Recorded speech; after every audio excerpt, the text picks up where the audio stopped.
I'm Sylvia Thomson. I'm an author and an illustrator of several books. I've been blessed with a wild imagination and I have enjoyed creating all kinds of books. Let me show you just a few. This one is called Tommy Toad. I illustrated this children's book. It's about a toad looking for a safe place. I really enjoyed creating all kinds of characters that this toad runs into. Turtles, birds, snakes. It was a lot of fun. The next book that I wrote is called You Can Fit a Lot of Love in a Suitcase.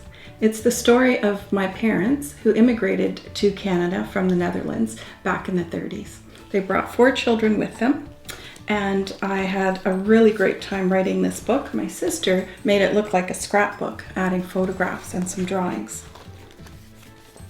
And finally, this one, brand new, hot off the press. This is called Reviving Joy. It's a novel that I wrote. Historical fiction, takes place in Canada, 1910. There's lots of adventure, romance, and yeah, you'll have to read it to find out more for yourself. So those are just a few of the books that I've written and illustrated.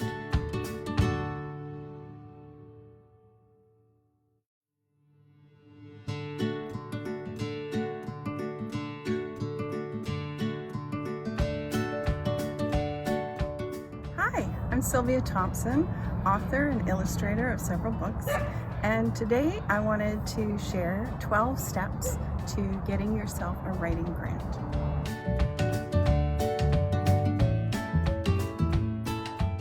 Alright, step number 1, write,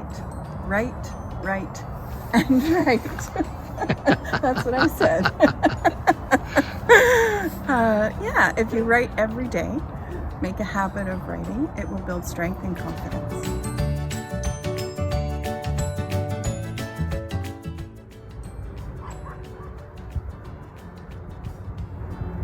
Number 2, you want to read.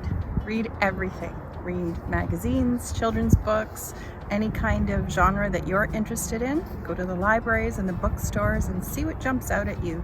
Take the time to read. This will help you to discover your writing voice.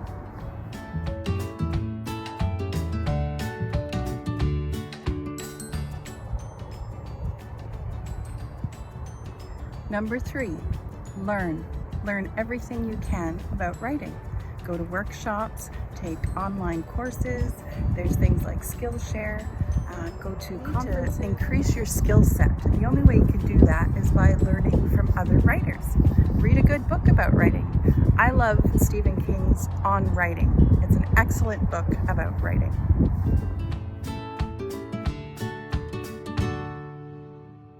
Number 4, share.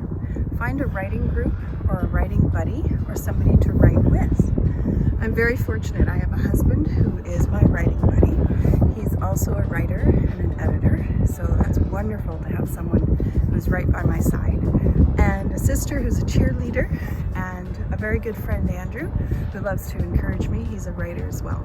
So I have 3 people in my life that help to spur me on, and especially on those days where I'm just not feeling it, it's good to have those kind of people around who can say, just keep going, you can do it.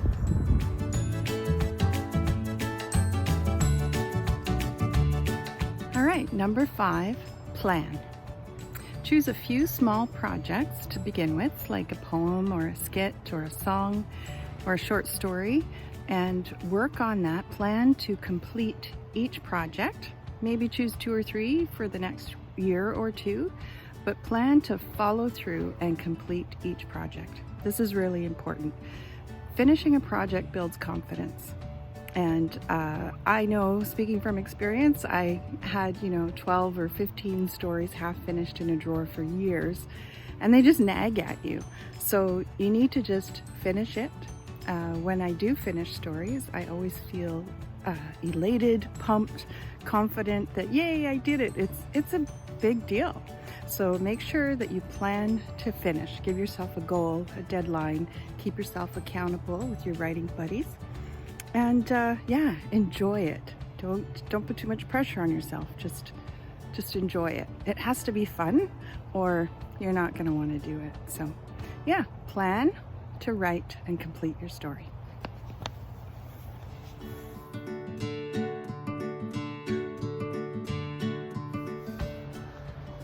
Number 6, listen.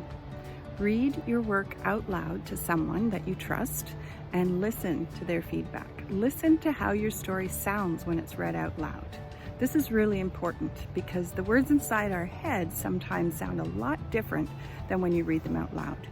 And depending on whether it's a poem or a song or a story, you want to make sure that it flows in a way that communicates clearly. I remember when I was writing Reviving Joy and I would finish a chapter, I would read it out loud to my husband, who's also a writer and an editor, and he would give me great feedback. Now it was hard because sometimes he'd say, yeah, you got to cut that bit out, it doesn't make any sense. Or he would just ask gently, what are you really trying to say here? And I'd have to think more thoroughly about my choice of words or the character or just connecting the pieces. So as much as it feels awkward, you need to read your story out loud. And it's kind of like polishing silver. You know, you got to get into all those nooks and crannies in order to make it really shine. So listen to your work read out loud.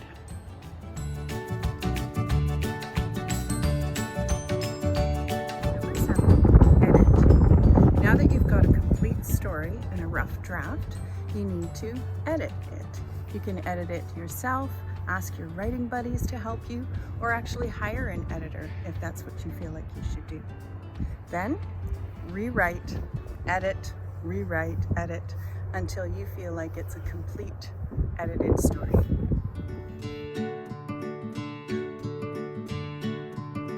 Number 8, submit. Now that you have a completed work, you can submit it to agents, publishers, contests, anywhere that your work might be accepted for publication. This is really important.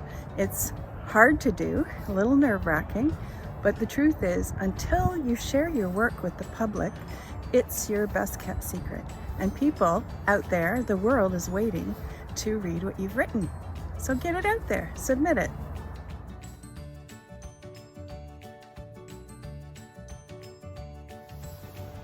Number 9, network.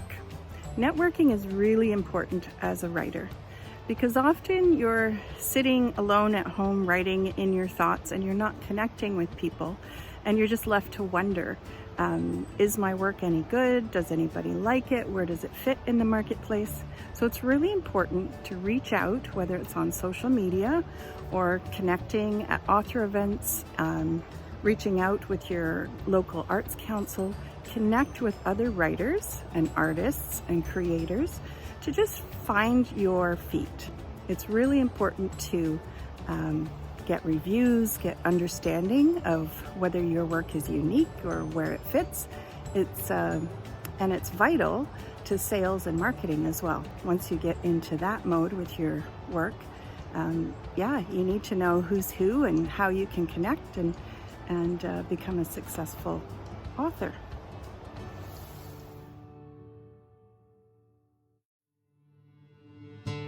Number 10, compile all of the things that you have done so far. All the things that you have written, all the conferences that you've gone to, the courses that you've taken, and make a big long list of everything that you've done. Then compile it all and write your writer's resume.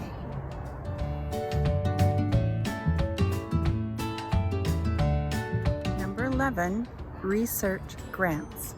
There are local arts councils, provincial art grants, and even national arts grants. Research them thoroughly to find out which one is best suited for you.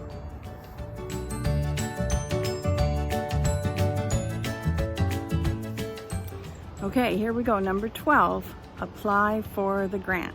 This is a big one, and it takes a lot of time and energy and emotional energy, mental energy. It's a big deal applying for a grant. I've applied for many grants over the years, and unfortunately I didn't get most of them, but last year I received the Canadian Arts Council grant for new writers. And I remember sitting down to apply thinking, this is overwhelming.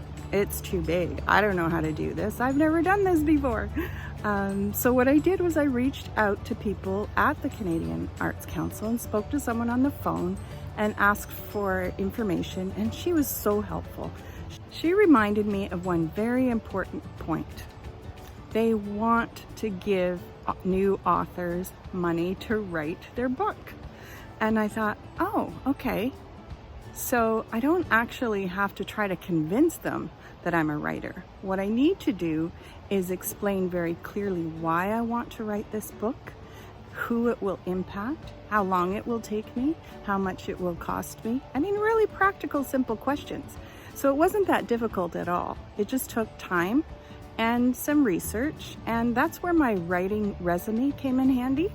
I had a big long list of my experience and my education, and so that made it a lot easier too. So try it and get someone to help you with it.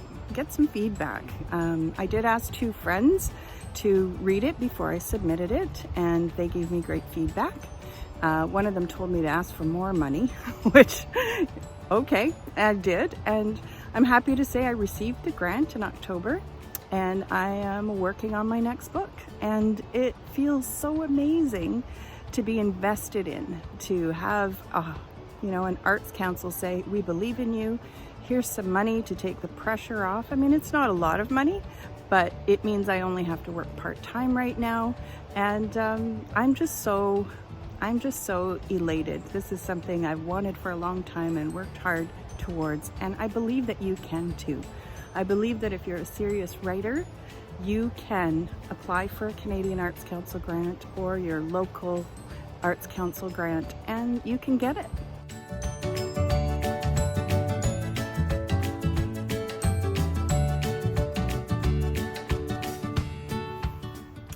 Well, I hope all of this information helps you a little bit and encourages you to keep taking steps towards applying and receiving a grant for writing. I'm just so happy to be able to share some of my experience with you. I know it's different for everybody. I didn't know that I wanted to be a full-time writer until I sat down and started writing and illustrating my own books. And once I held my own book in my hands and thought, oh man, I could do this all day till the cows come home. And I'm still on that journey. I no longer consider myself as a hobbyist. I consider myself as an author and a writer and working towards that full-time dream. And so you just need to decide what you want, and it can change. It can change from year to year. And I wish you all the best. I've created a PDF for you. If you email me at write@sylviathomson.com, I will send you a PDF that has more tips and just outlines what I've talked about on this video. And hopefully it will help you and encourage you. And please feel free to reach out. I love connecting with writers, young and old, new and experienced. It's just great to connect with people about our passion. It's better together than apart. So good luck, all the best, and hope to hear from you soon.